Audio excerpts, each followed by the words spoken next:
the first day that I'm working on this project, obviously, but it is the first day that I'm filming.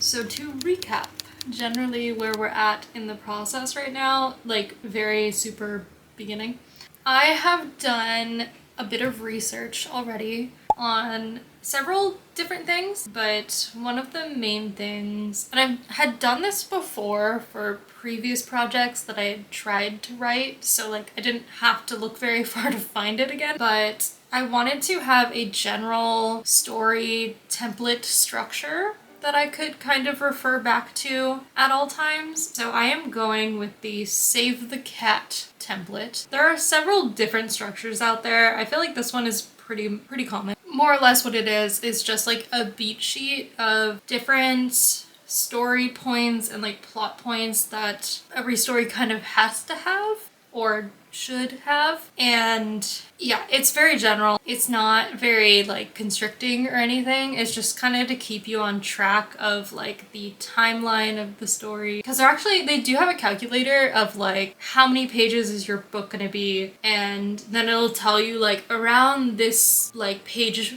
number is where this part of the story should happen. I don't think I'm really gonna follow that, especially since I don't know how long the story's gonna be. So that is like, I don't know, the most bare bones part of the project so far. So in the introduction video to this whole mystery writing idea diary thing, I did share that I wasn't going to actually say what the book is about, but obviously there are some things that I cannot avoid talking about. So basic summary, fiction, words escape me, which is not good for someone who's trying to write. Fiction, historical, why do I keep forgetting what I'm trying to say? Right, fiction, historical, mystery. That's the general vibe that I'm going for. So I love mystery in terms of reading, and I've always wanted to write mystery, but I just feel like I can't do it. Like, it's way too intimidating, but we're gonna try. Within that, I've done a little bit of research about specifically mystery writing, because it is kind of its own structure, and obviously there's just things that you have to consider when writing mystery that like you might not have to consider other genres. So yeah, I've kind of found like some general mystery templates just about like, I don't know, just like suspects and red herrings and keeping track of clues and just all these different things that I know are going to be important in the act of trying to outline and write things. So those are like the main structural bits of research that I've done so far. And I have also looked up a lot of videos and text about just writing advice in general, which sometimes it helps and sometimes it really doesn't, which is a whole other, it's its own topic. But just a general thing that comes up a lot is that people will eventually kind of figure out if they are an outliner. I need to double check that that is actually what it's called. Yes. So yeah, you're either an outliner or plotter, or a pantser or discovery writer. And those pretty much speak for themselves of just like, you either really rely on a full structured outline to begin writing, like you need to know everything that's gonna happen, or you kind of figure it out while you're writing. I am definitely somewhere in between the two, and I think most people are. So yeah, as of this moment, I have roughly written 3 chapters, and that was mostly just like, when I get excited about an idea, I think I have to just kind of write something and keep going until I start to realize that like I don't really know what I'm doing, and the reality sets in. So that's definitely where I'm at now. In other projects, when I've tried, it's taken me longer to get there. This one happened after, I don't know, 2,000 words, where I was just like, what am I doing? So I'm fine with the chapters I have, but I've definitely needed to backtrack and outline more than discovery write. So where I am focusing / struggling right now is that I don't know if it is a perfectionism thing or like my OCD. It is probably just both being fun little additions to the process.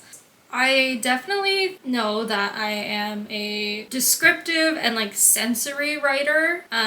Explaining the setting and the finer details of things is important to me. And I know like it feels like it's something that's missing when I'm reading other books and they don't do those things. Like I want to know more about literally the world and everything that the characters are in. So that's just like an important part of figuring things out for me. But because of that, there are so many finer details that like I feel like I have to figure out like every couple of sentences, which is fine. Like it's important for me to know. And I feel like all of this is probably very like, especially if you're writing something in the past, this is all probably very normal for a writer to experience. But I feel like it doesn't get in my way a lot, but it like stops me in my tracks very often. But it's like the historical accuracy to probably an unreasonable extent is important to me, even if I'm writing fiction or fantasy. So it's kind of like I can't really even just write a scene about people walking down a street unless I know exactly what that street would have been like. Like, would there be trees? Would there be vegetation? What kind of trees would those literally accurately would have been? What kind of buildings are around them? What are those buildings made out of? What kind of windows are there? Is there electricity yet? What's the weather usually like? What is the floor made out of? Is it cobblestones? Is it asphalt yet? Is it just, gravel? Like, I need to know all of those things to, as possible, as accurate as I can have for me to, like, move forward. And that's partially, like, a me thing of, like, I just care that it's accurate, but also, like, very unreasonable scenario. I'm just, like, scared that every comment I would get about the book is like, oh, you talk about like a roof and you're saying that it's made of like terracotta shingles, but those don't exist yet and it's obviously a thatch roof or something. And I'm convinced that people are going to be so tuned in to those details the way that I am that like it'll ruin the entire story. Don't know that that is a thing that happens to people, but I'm trying to avoid that at all costs. So those fine details are very important to me. I feel like I need to know those things as quickly as possible in the writing process because I want to be a very imaginative person, but I think I struggle with that a little bit. So it's really hard for me to just come up with things out of nothing. So I think when I'm writing certain settings, certain meaning any setting, I need it to be based off of something that is real or was real at a certain period of time. So the story is going to take place in England, and I've had to, there's many places in England to choose from, and I've changed generally where the setting is a couple times based on just like very fine details of like, do I want them to be near water? How rural of an area do I want it to be? Do I want them to be easily, like, can they go to a bigger village or city in a reasonable amount of time? Do they have that kind of transportation yet? Can they get that kind of transportation based on their wealth and just like all of these things? So I've tried to like pinpoint all of those details into like certain actual cities and like villages that make sense for those details. I think I've finally settled on one that kind of covers all of the things that I need it to. But now I need to research that specific village at the time period. I'm getting a phone call. Okay, that phone call lasted longer than I thought it would. So now I have gained a burrito because I need to eat. And I lost what I was talking about. But yeah, what I think I was saying was that I need to have a bunch of very specific facts about a place and like the sensory details about that place, and I want them to be accurate, so I need to base it off of a real place because coming up with everything out of nothing is just like too much. It's way easier to base it off of a real place. So yeah, I have narrowed down to what place I want it to be, which is going to be in Leeds, in England. And yeah, so What am I saying? Yeah, so I have it narrowed down to that, so I'm researching that area in that time period and just trying to understand the most about it that I can, like its actual history, because sometimes that will help in, I mean, obviously I do want things to be like fictional, but also historically accurate if I can, so even if I'm not talking about events that actually happened, kind of knowing what was actually happening around that time period and just like things that have happened before then or things that are gonna happen later, they're just useful to know, and like they help in getting ideas, because you never know where you're gonna get inspiration from. So yeah, generally that's where I'm at right now. Yesterday I worked on researching the different places around England to try to figure out geographically where I generally want things to take place, and that's where I like nailed it down to one general area. Then I started doing some of the research about the past of that place and everything, so learning about some of the things did actually help me figure out like what I want to happen in the story and like the plot. Because for now, I know my two main characters. I don't know that much about them, so like that is a whole other thing that I need to do, which also there's another important research thing that I will talk about soon. But I know mostly my main two characters. Some of the side characters, I've known that I wanted it to be a mystery and to be set in the past, but I really have not known what I want the mystery to be. And I kind of figured that in learning and like deciding on a setting and learning about the place and like its history and everything, that I would have an easier time figuring out what I want the mystery to be, because I'm pretty sure that like I don't want it to be a stressful story. I'm gonna have to backtrack a lot right now. I've also tried to figure out like what the audience for this story is, because I don't really know. Right now in my personal life, I'm actually reading a lot of middle grade books, which are just meant for not toddlers, pretty much like middle school age kids, which is why it's called middle grade. Like, I think I just like reading stories where nothing really bad happens, which some stories definitely break through that, and there's like more violence and death and stuff than you'd think there would be for like a children's book. I'm not sure if I want this to actually be targeted towards like young adult, because I think it'll have more depth and like probably some material that's like not for younger people. However, I don't want anything too crazy to happen. Like, kind of don't even want there to be murder if possible. I know that that's hard for mystery, which is why I've struggled with knowing what the mystery will be, because I've been pretty set on like I don't want it to be murder exactly. And there's many different kinds of mysteries. When it's coming to historical accuracy, it's just kind of like there are some mysteries that can't happen at certain time periods because like those things just are not relevant at the time or whatever. So I'm losing my train of thought a lot, which is literally what's happening in my brain at all times while doing this process. So I think talking about it actually helps. But yeah, doing the research on the place helped me figure out what I think the mystery will be that will be like relevant to the actual place and semi-relevant to the time period and fits what I want it to. So yeah, that's where I'm at. There's a lot of things that obviously I don't know, like who the book is for is really important, but I feel like I am mature. Obviously, I am 32, but I don't always love mature themes. Like, I don't personally think that every book needs to have romance or sex or any of that, but I feel like that's in a lot of books right now. I don't have anything against it, it's just like it's not the main thing that interests me in a book. I want books that are like an escape in the sense that like you're intrigued and you care about what's happening, but like I'm triggered very easily by many things. So it's kind of like, if I can make the kind of book that I'd want to read that doesn't have a bunch of triggers in it, but is still meaningful and thoughtful and interesting, like that's what I want to do.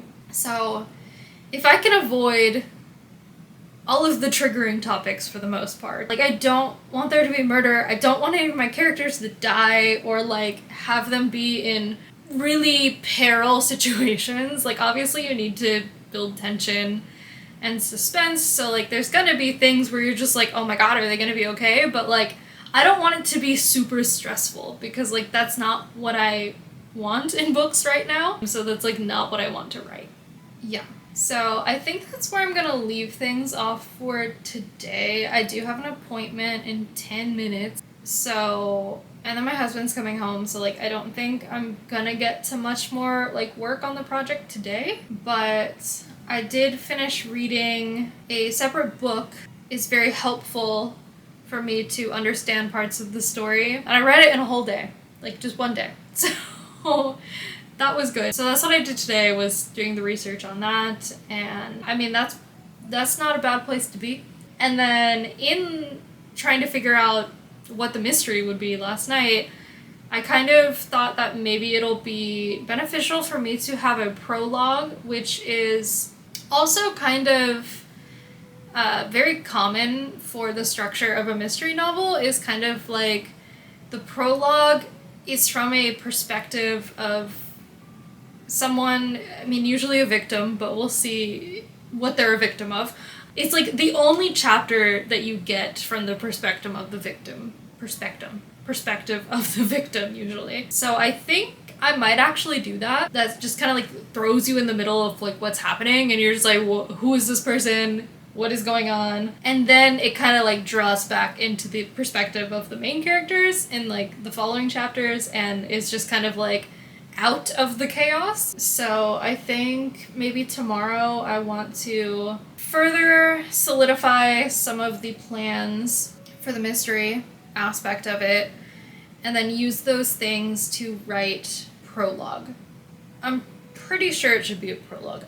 I should maybe look into that, of like if that can just be the first chapter, or if it should kind of be like compartmentalized. That is something I will look into. But also, since it's a mystery, like I want it to be spooky to a certain degree, and I'm kind of feeling like I've run out of ideas and like creative elements of how to make things spooky without being like super repetitive about how you say things. Like you can only describe storms and like moody weather in so many different ways, and like I don't want to keep doing that like to set the scene all the time. So I'm having a very not confident in myself moment of like I haven't even written it at all, but I'm just like I can't do it, I don't know how.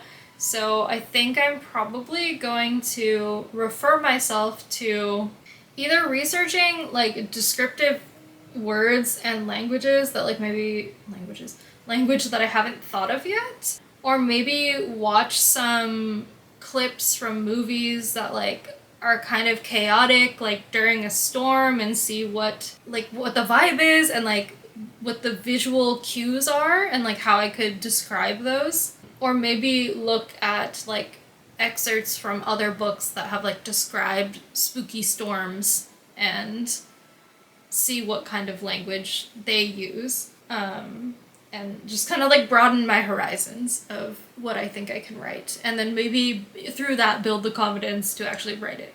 So I'm probably gonna do that off camera at some point today or tonight, and then I will come back tomorrow and see where things are.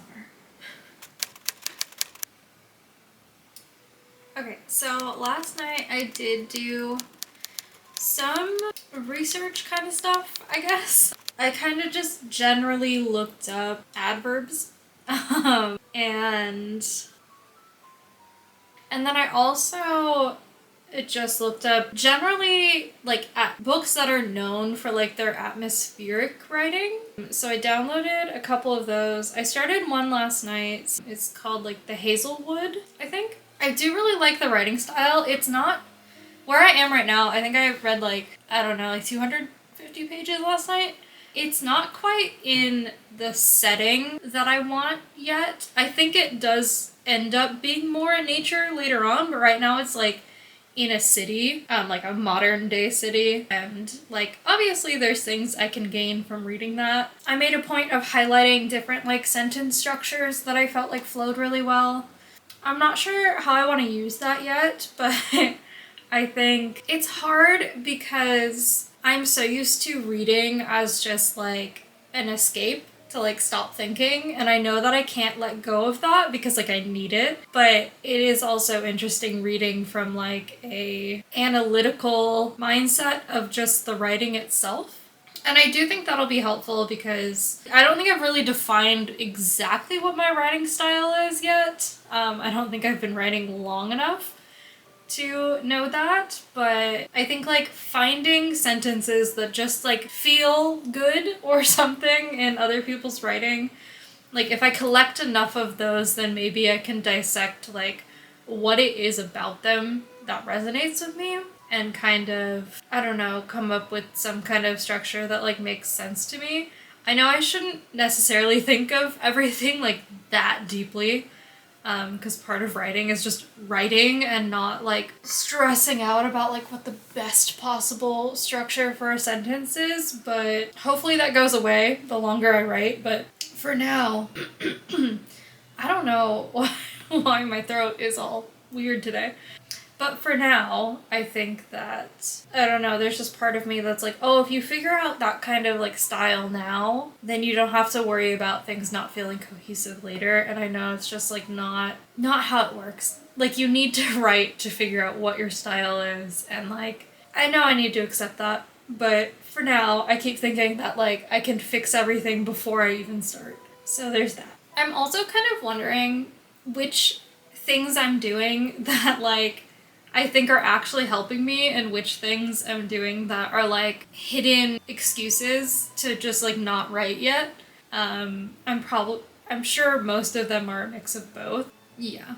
Some things are definitely just an excuse to not write yet. But anyway, when I was looking at different verbs and adverbs, I do think that kind of helped because using specific words to match a theme or a tone in writing, I feel like is something that's going to be important to me. So like seeing the words themselves, I feel like gives me like inspiration. So I might be ridiculous and like make a spreadsheet of different descriptive language that just like speaks to me. Again, I don't know if that's something that's actually going to help me or if I'm just being weird and insane. But I do think part of this whole thing is just like, whatever works for you works for you.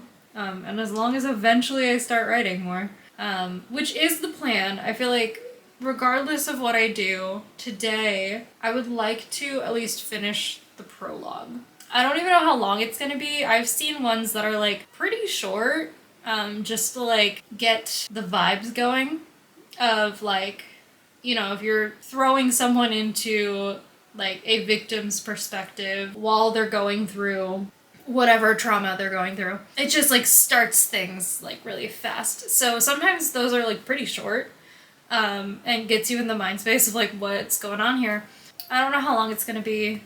I wrote like maybe a paragraph of it last night just to dip my toes in. So I think that's what I want to accomplish today, is like just the prologue or a rough draft of the prologue, or yeah. So that's the goal. What the heck? At least for now, I'm gonna make a spreadsheet of some descriptive language because that just feels like what I want to do right now. So I'm gonna listen to that instinct, even if it is just an excuse. I wrote some down yesterday. So like I said, I want things to be not like super creepy, but just creepy enough. You know, like, see, like this is part of the problem. I don't even know like exactly what I'm aiming for, like, because I don't know if I want like kind of not ironic, but like cliche spooky, like Scooby-Doo kind of spooky, or like a little more ominous than that. I don't know because I don't fully know what the vibe is yet. But regardless, I have some words that I already saw yesterday when I was looking at things that I felt like fit the vibe. So I have dense, heavy, swell, vengeful, howl, groan. I'm I'm gonna look up some more that like I just feel like set the tone. And I don't even know where I'll use them, but I feel like it'll help keep my mind in the right theme. That's how I feel right now. I will expand on this. I'm like 100% overthinking everything and I don't know how to stop. It's like I know I'm learning more about what I want from this chapter, but it's like I don't really know how to achieve it.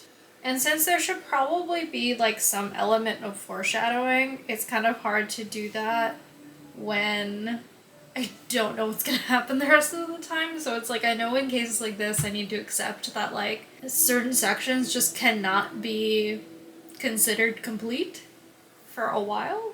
But I do think there's other things that I want to look up to maybe try to get a better idea of how to expand on this idea. I have something. I mean, I have 324 words, so it's not nothing.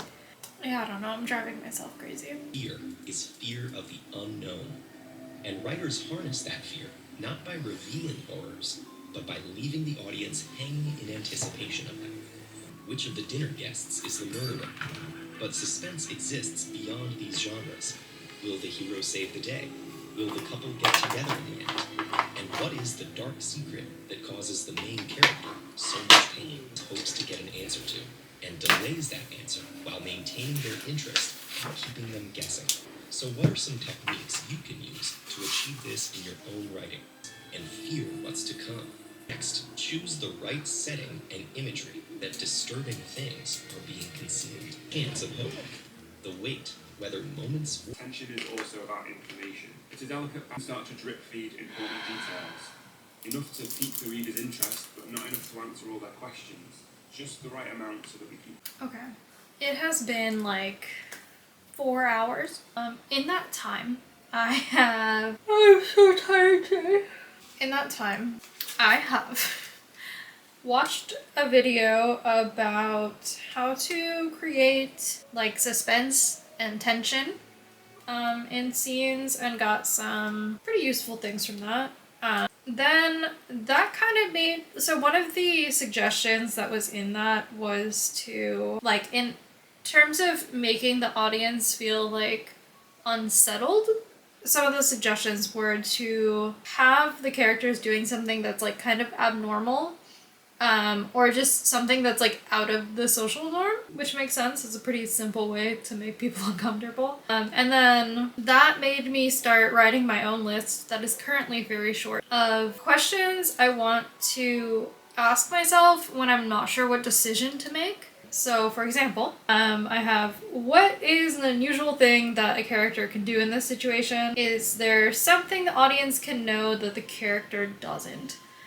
I think I want to like build on this over time because I think I do need a resource of like when I just don't know what to do or why I want to do it. I think having just like a list of things I can ask myself when I'm stuck will be helpful. So yeah, very short right now, but I do want to build on it. Then I also like had like a mini anxiety attack. I don't know why all of this causes me so much anxiety, but I get like just so overwhelmed by feeling of just like not knowing what I'm doing and not knowing if I'm making like the right decisions. So then I started seeking out things about writing anxiety and if there was anything that could calm me down. One of the things that I found said to make a list that like is supposed to just kind of boost your confidence, which is hard for me because I have a really hard time finding positive things to say about myself. But I tried. So I made like a short list of things in writing or like creating that I think I'm good at. So I have things that like I care about the content that I'm writing. Like I know that I'm not writing just to write something. Like I said before, like all the details matter to me, which can be a hindrance, but I think overall it's a strength of just like knowing that I care counts for something.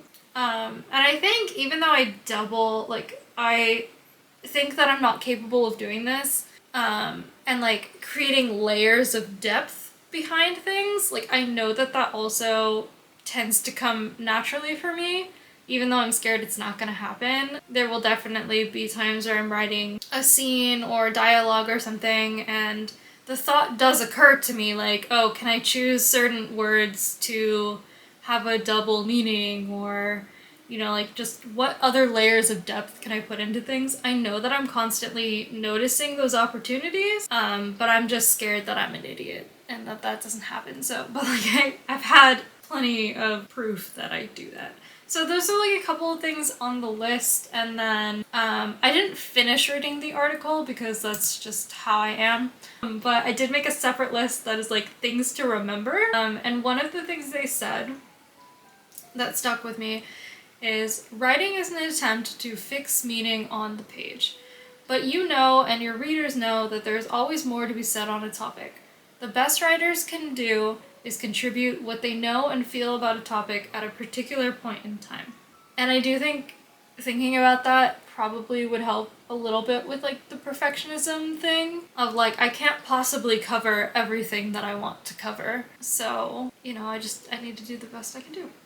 So yeah, that's where I'm at. That's how I spent quite a bit of my time. I feel like I did other things. Oh yeah, I am a very visual person, so I feel like in order to describe a scene in an atmospheric way, I need to obviously be able to visualize it, so I did spend some time on Pinterest looking up images of like the kind of setting that I want, just to note like the textures and the colors and everything that like I might not just come up with in my mind. Like, it's easier if I can see things.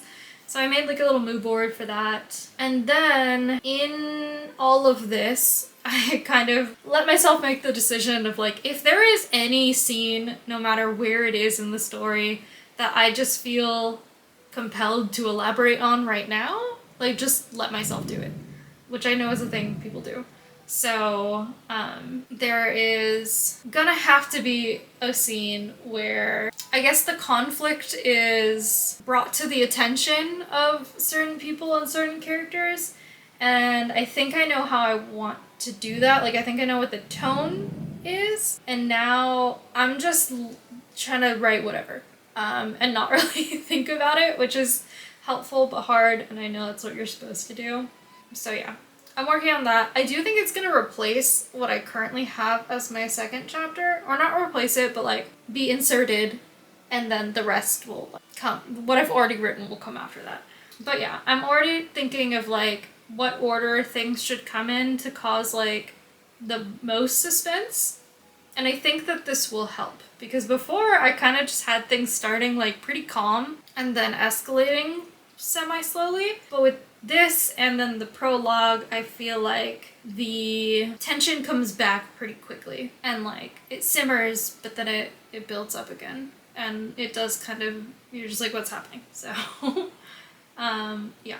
So yeah, I mean, I'm gonna keep working on this, but I do feel like I had a little bit of a breakthrough with some things, so that's good. I think that's what today is, and I'll see what happens in the rest of the week.